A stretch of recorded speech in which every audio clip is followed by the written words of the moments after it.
성령운동 그리고 가나안운동 이제 리아스에서 지금 활활 타오르고 있습니다. 단기 선교로 시작된 선교입니다. 그럼에도 불구하고 단기 선교임에도 불구하고 굉장히 깊이 있는 지금 선교를 하고 있습니다.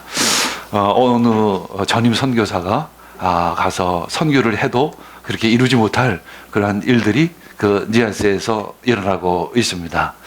이제 그분들의 그 하나님의 말씀을 듣는 태도가 굉장히 다릅니다. 굉장히 진지하고 뭔가 변하려고 하는 그 의지를 가지고 그 하나님의 음성을 듣고 있습니다. 이제 니아스가 회복될 것입니다. 니아스가 부흥할 것입니다. 그래서 인도네시아의 선교 기지가 될 것입니다.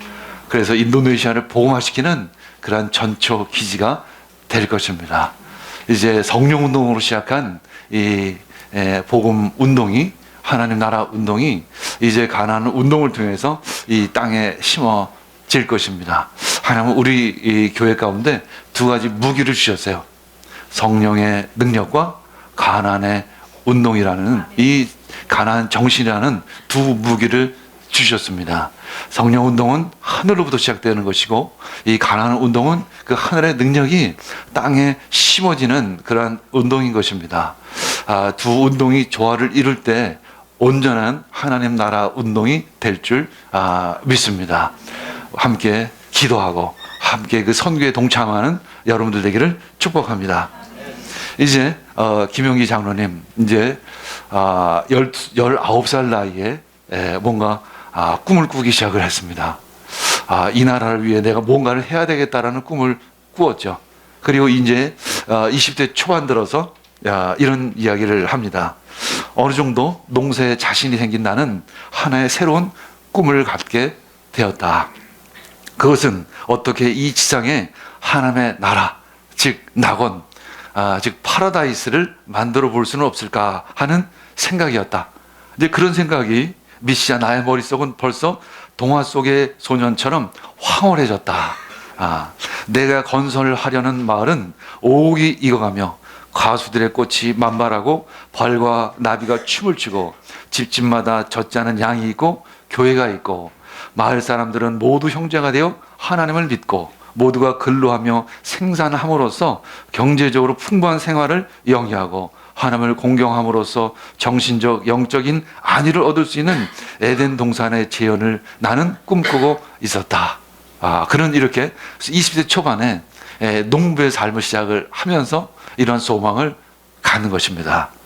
바로 김용기 장로님은 하나님의 나라를 이 땅에 건설하고자 하는 꿈을 꾸기 시작을 한 것입니다. 이것이 바로 영원한 나라에 대한 소망인 것이죠. 우리도 역시 그러한 소망이 있습니다. 중요한 것은 소망을 갖는 것도 중요하지만 이 소망을 이 땅에 심는 것 또한 더 중요하다는 것입니다. 그런 의미에서 이 김용기 장로님은 우리들의 믿음의 귀한 선배가 되어지는 것이죠. 예수님께서 이 땅 가운데 오셔서도 첫 번째 일성이 바로 하나님 나라였습니다. 마가복음 1장 15절 읽겠습니다.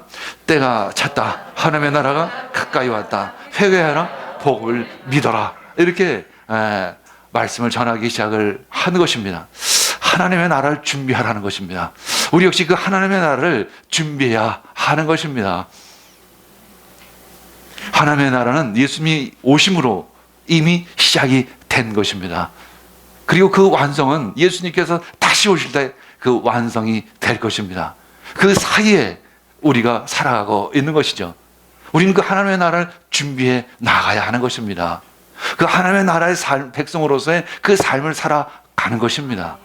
그러므로 말미암아 그 하나님의 나라를 한 발자국 한 발자국 성취해 나가는 것입니다. 우리는 그 하나님의 나라를 준비하는 공동체인 것이죠. 그것이 바로 교회인 것입니다. 교회는 바로 하나님의 나라를 준비하는 공동체인 것입니다. 하나님의 나라를 향한 공동체인 것이죠.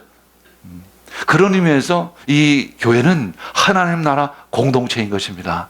그리고 이 교회는 이 하나님의 나라 운동을 펼치는 그러한 공동체인 것이죠. 그래서 하나님은 이 교회 가운데 능력과 하늘나라의 자원을 풀어 주시는 것입니다. 그 자원을 풀어 주실 때 우리는 그것을 다른 데 사용하는 것이 아니라 하나님 나라를 위해 사용해야 하는 것이죠. 하나님께서는 우리 교회 가운데 축복을 부어 주십니다. 우리 가정 가운데 축복하여 주십니다. 그 이유는 하나님 나라를 위해 사용하라는 그런 의미 있는 것이죠.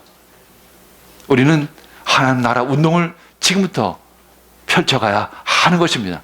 하나님께서 주신 능력을 이 땅 가운데 풀어야 하는 것입니다. 마태복음 6장 33절 읽겠습니다.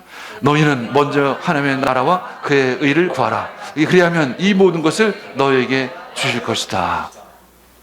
가나안 농군학교 입구에 들어가면 이 마태복음 6장 33절 말씀이 가장 먼저 붙어 있습니다.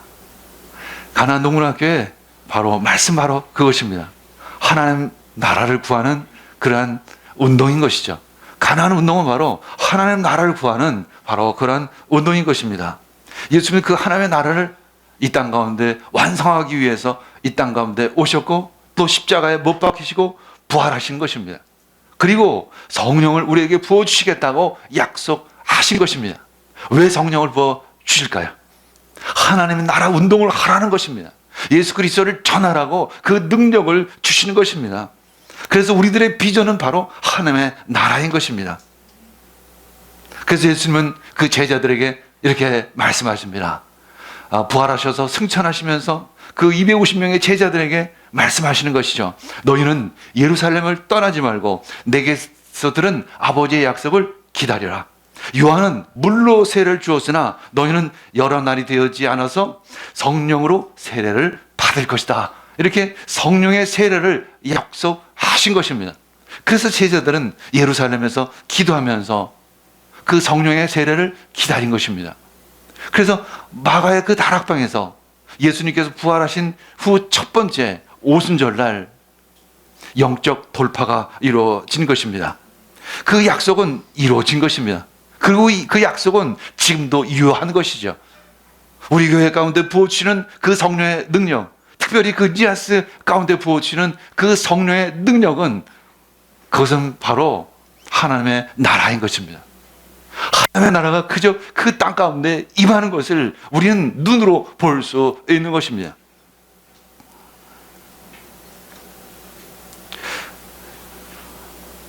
영적 돌파가 있을 때 성령의 능력은 함께 임하는 것입니다. 여러분들 삶 가운데 영적인 돌파가 일어나기를 원합니다. 그것은 바로 하늘 문이 열려지는 것이죠. 하늘 문이 열려져야 하는 것입니다. 그리고 삶의 변화가 일어나야 하는 것이죠. 그러면 언제 영적인 돌파가 일어날까? 우리들의 회개가 전제돼야 하는 것입니다. 그래서 예수님께서도 말씀하십니다. 회개하라. 회개하라. 천국이 가까이 왔다. 회개하라고 말씀하시는 것입니다. 이 가나 운동을 시작하기 전에 먼저 김용기 장로님도 큰 회개가 먼저 있었습니다. 이제 19살 되던 해 그 김용기 장로님은 하나의 꿈을 야망을 갖게 되었습니다. 참 그것은 스스로 이야기하기를 참 돈키호테 같은 야망이었다 이렇게 표현합니다. 그것은 뭐냐면 당시 이제 일제 식민지 때였기 때문에 이제 자신이 중국 만주에 가가지고 중국의 지도자가 되어져서 그래서 이 일본의 그 압제에서 이 나라를 구해야 되겠다. 그래서 만주에 있는 마적단에 들어가기로 결정을 하는 것입니다. 그래서 막상 가서 어떤 목사님을 만나서 깨닫게 됩니다.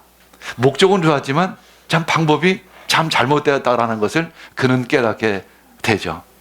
그리고는 이제 얼마 되지 않아서 평양으로 돌아오게 됩니다. 평양에 와서 이제 낮에 냉면 한 그릇을 먹습니다. 그리고 저녁 때가 됐습니다. 저녁 때가 됐는데 복통이 일어나기 시작을 하는 거죠. 도무지 이 복통이 끊이질 않은 것입니다. 거의 죽을 지경이었습니다. 그냥 마룻바닥에서 뒹굴뒹굴 굴르기 시작을 했습니다. 돈이 없어서 병원에 갈 수도 없었죠. 그냥 약을 좀 약국에 가서 조금 사 먹고 있었지만 증상은 도무지 나아지지를 않았습니다. 그때 하는 수 없이 기도하기 시작했습니다. 하나님, 좀 나 좀 살려주십시오. 하나님, 나를 이 땅 가운데 보내주신 분명한 뜻이 있을 터인데 그 뜻을 이룰 때까지는 그래도 내가 이 땅 가운데 살아야 하지 않겠습니까? 하나님께서 만드신 모든 피조물들의 어떤 뜻이 있어서 만드셨을 텐데 또 나에게도 어떤 뜻이 있을 터인데 나를 살려주십시오. 이렇게 기도하는 순간 어떤 계시적인 그 깨달음이 임했습니다. 그것은 바로 지금까지 자신이 하나님과 너무 멀리 떨어져 살았다라는 것이죠. 자신이 중국의 지도자가 된다는 것, 마적단에 들어간다는 것, 이 모든 것이 하나님 없이 바로 자신의 능력으로 해보겠다라고 했던 그러한 후에 회개를 하기 시작을 하는 것입니다. 그때 바로 회개의 영이 그에게 임한 것입니다. 그리고 그는 깊이 회개하기 시작을 했습니다. 그래서 그는 그렇게 기도합니다. 주님, 이제 내 능력이 아닌 하나님의 능력으로 일을 하겠습니다. 나에게 영광을 올려드리는 그러한 것이 아니라 하나님께 영광을 올려드리는 그러한 일을 하겠습니다.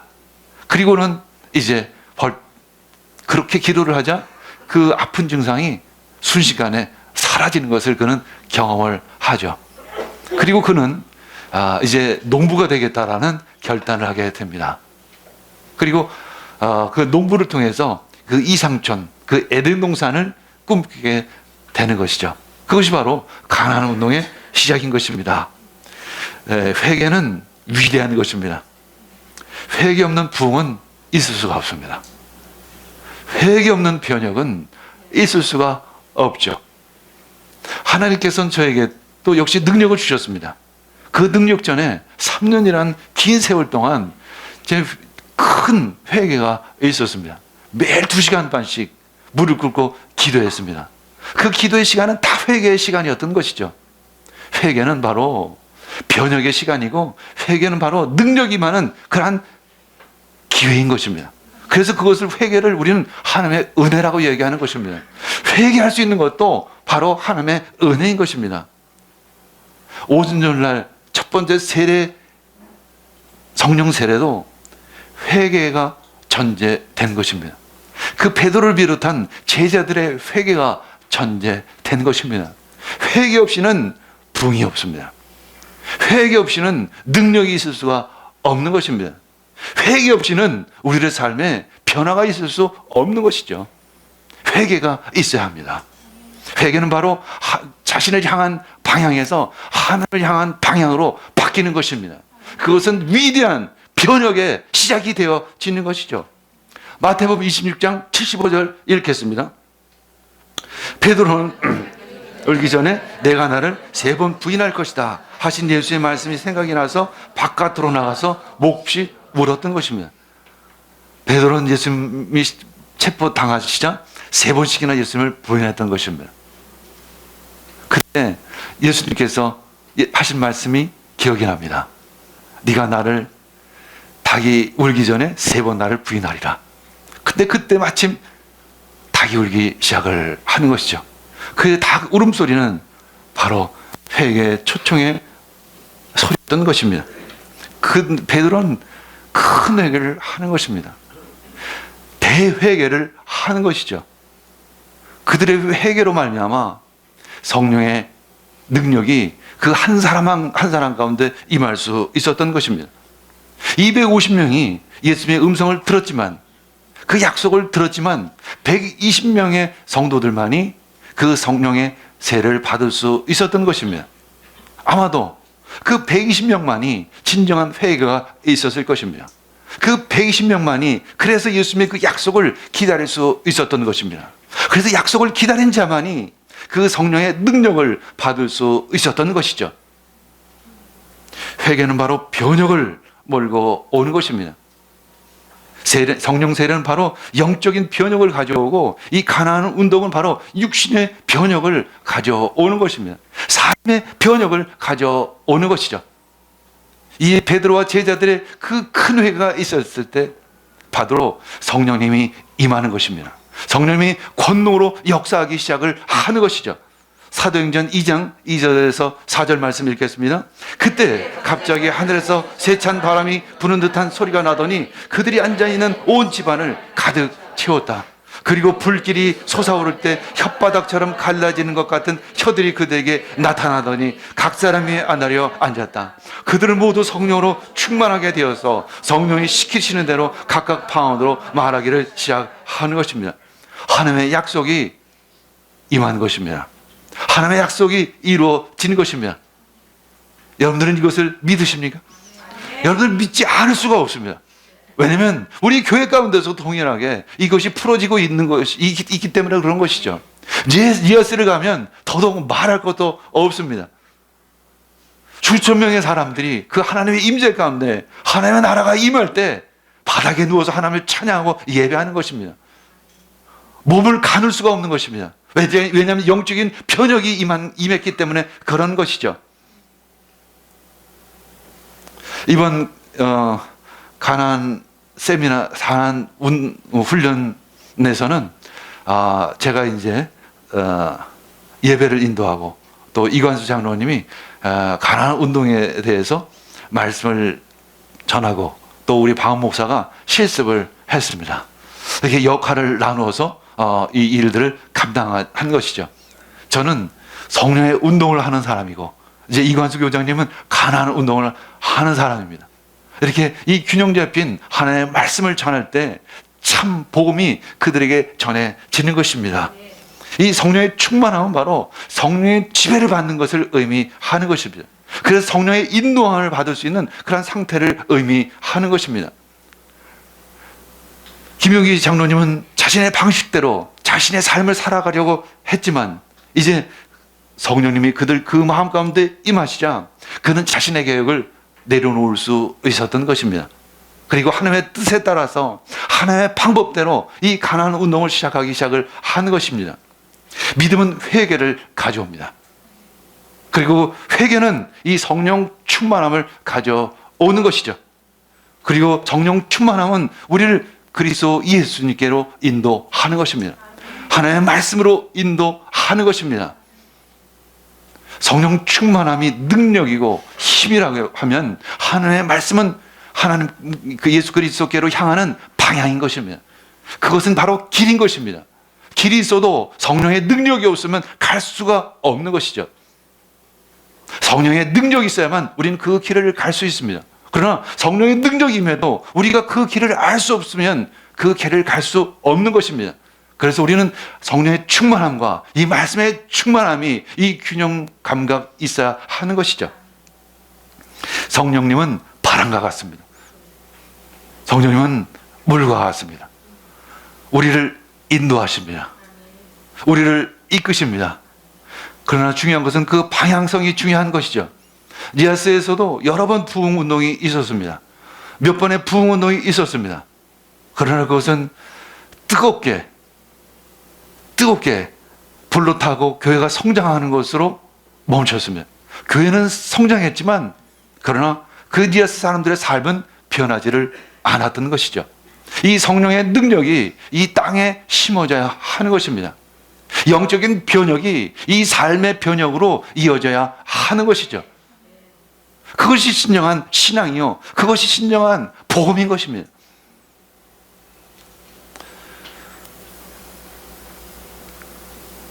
성령의 능력이 임하자 말씀의 충만함에 동시에 임하는 것입니다. 그때 베드로가 일어서서 말씀을 전하기 시작을 합니다. 무리들을 향해서 설교를 하기 시작을 합니다. 그리고 구약의 예언자들의 말씀들이 퍼뜩퍼뜩 떠오르기 시작을 하는 것입니다. 그 말씀이 지금 이루어졌다. 요엘 선지자가 이야기한 그 말씀이 지금 이루어졌다라는 것을 베드로는 전하기 시작을 하는 것입니다. 사도행전 2장 16절 읽겠습니다. 이 일은 하나님께서 예언자 요엘을 시켜서 말씀하신 대로 된 것이며 지금 여러분들이 보고 있는 모든 이 상황들은 구약의 그 예언자였던 요엘 선지자가 했던 그 말씀이 지금 이루어졌다라는 것입니다. 너희들이 지금 보고 있지 않느냐라는 것입니다. 그것은 바로 이 구약에서 예언한 그 약속의 말씀이 지금 이 시간 이루어진 것이라는 것이죠. 그때 그 말씀을 들은 그 사람들의 반응이 어떠했을까요? 이렇게 질문합니다. 형제들이여, 그러면 우리가 어떻게 하면 좋겠습니까? 어떻게 했으면 좋겠습니까? 그때 베드로가 이렇게 대답을 합니다. 사도행전 2장 38절 읽겠습니다. 베드로가 대답하였다. 회개하십시오. 그리고 여러분 각 사람은 예수 그리스도의 이름으로 세례를 받고 죄의 용서를 받으십시오. 그리하면 성령을 선물로 받으십시오. 근데 가끔 보면 성령의 능력을 받았는데 회개를 안 하는 사람이 있어요. 그러면 삶의 변화가 없습니다. 회개가 있어야 합니다. 이 순서가 바뀔 수도 있습니다. 성령의 세례를 거저 그냥 선물로 부어줄 수 있습니다. 그러나 회개가 없으면 또한 삶의 변화가 없는 것이죠. 그래서 도무지 저 사람이 그리스도인인지 아닌지 도무지 알 수가 없는 것입니다.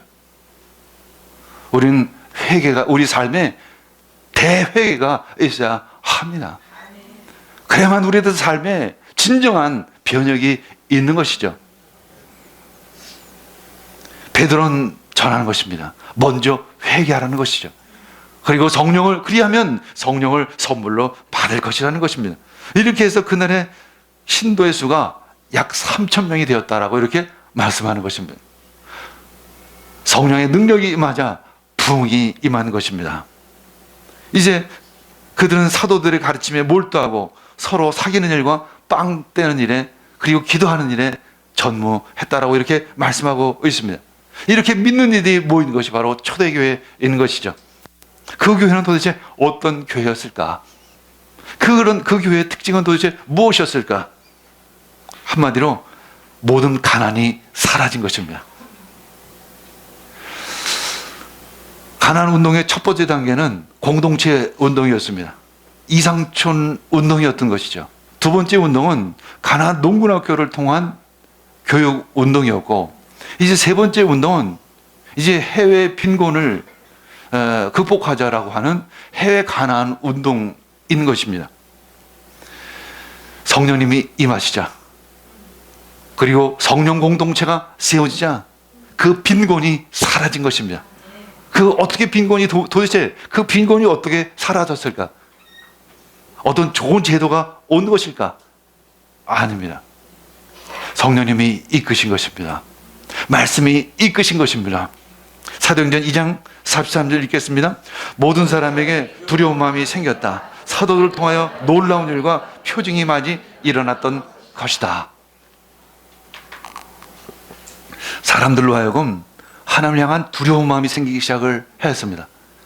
여러분들 가운데 여러분들이 진짜 하나님이 두려우십니까? 근데 가끔 보면 전혀 하나님을 두려워하지 않는 것 같습니다. 하나님을 두려워해야 합니다. 왜 두려워하지 않느냐면 회개하지 않았기 때문에 두려워하지 않는 것입니다.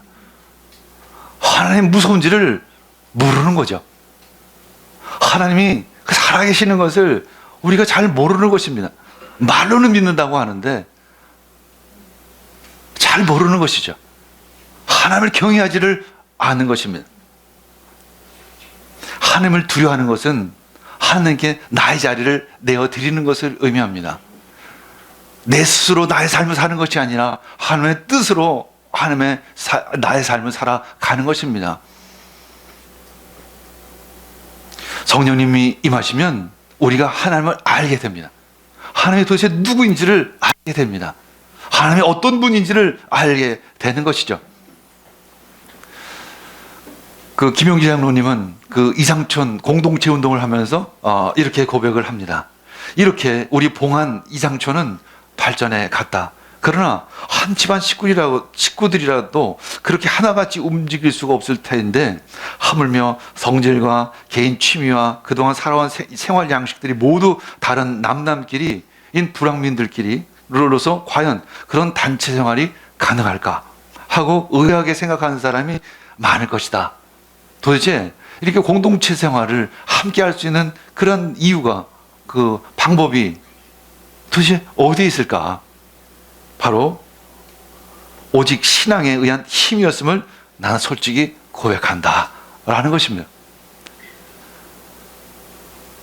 이상촌 공동체 한 사람 한 사람은 바로 하나님을 두려워했던 것입니다. 하나님을 경외했던 것입니다.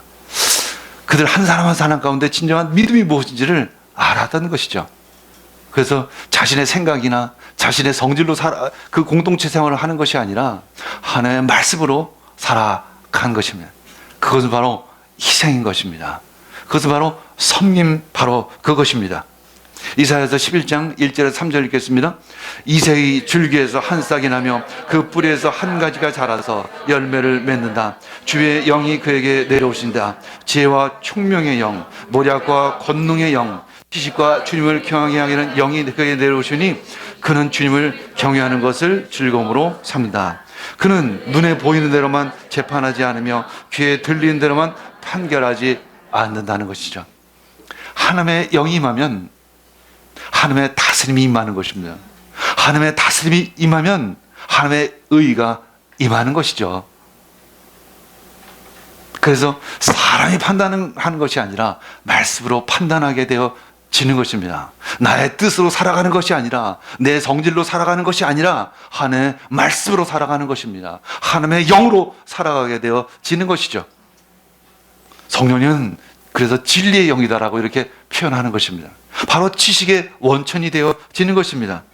그래서 성도들 마음 가운데 이웃을 향한 나눔과 희생의 마음이 열어지기 시작을 하는 것입니다.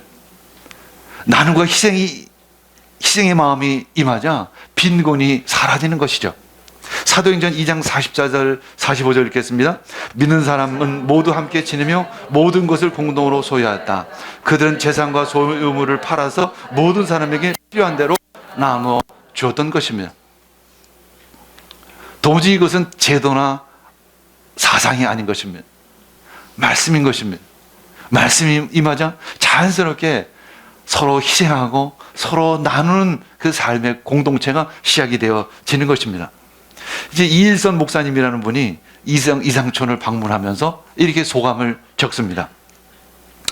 이상촌에는 기구와 제도와 조직으로서 실현이 가능하다고 하는 소위 공산주의를 초월한 기독의 형제 정신에 기인한 유무상통의 생활을 실천하고 있으므로 여기에 아무리 좋다고 떠드는 사상이라도 발생할 여지가 없이 근본적으로 평등의 생활을 하고 있다. 이와 같이 하나님을 아버지로 모시고 온 동네의 형제 자매가 동지애로 융화되어 있으니 이런데 무슨 계급이니 투쟁이니 하는 살벌이 있겠는가.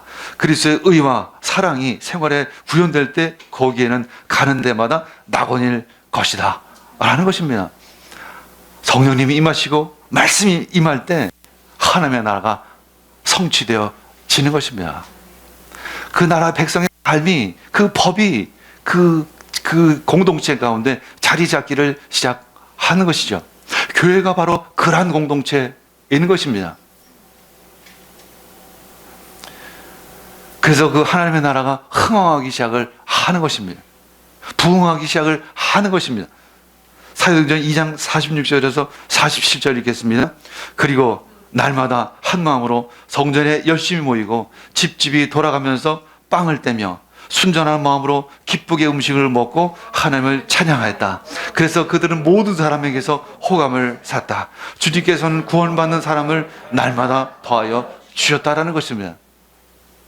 그 작게 시작한 그 이상천 운동은, 그 가나안 운동은 점차 확산되어지기 시작을 하는 것입니다. 그래서 지금은 가나안 농문학교를 비롯해서 이제 해외에 13개의 가나안 농문학교가 세워져서 이 빈곤 문제에 대해서 함께 고민하고, 그리고 그것을 가나안 운동을 통해서 그것을 해결하고자 하는 그 운동이 세계 곳곳에서 펼쳐지고 있는 것입니다. 바로 그것의 시작은 성령 운동인 것입니다. 이제 성령 운동은 이제 가나안 운동을 통해서 이 땅에 심겨져야 하는 것입니다. 온 세계가 하나님을 아는 지식으로 덮이는 것, 그것이 바로 하나님 나라 운동인 것입니다. 하나님의 말씀으로 이 땅을 살아가기를 축복합니다. 우리는 그 나라를 향해 한 걸음 한 걸음 나아가는 것이죠. 우리에겐 그 믿음의 선배들이 있습니다. 그 김용기 장로님과 같은 그 믿음의 선배가 있는 것이죠. 그분은 단순히 교회 안에서만 신앙을 외친 것이 아니라 이 세상 가운데, 이 삶의 터전에서, 특별히 농부로서 이 땅에서 이 말씀을 실천하는 것입니다. 하늘로부터 시작한 이 성령 운동은 이 땅에 심겨져야 것입니다. 여러분들의 삶의 변혁이 일어나야 하는 것입니다. 그것이 바로 복음 운동인 것이죠. 우리 함께 기도하겠습니다.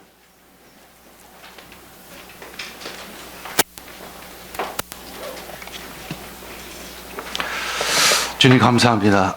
오늘 말씀을 주시니 감사합니다. 말씀 가운데 역사하여 주시니 감사합니다. 우리들의 심령 가운데 말씀이 뿌리내리기를 원합니다. 그래서 우리들의 삶의 변혁이 일어나기를 원합니다. 이 모든 말씀 예수님의 이름으로 기도합니다. 아멘.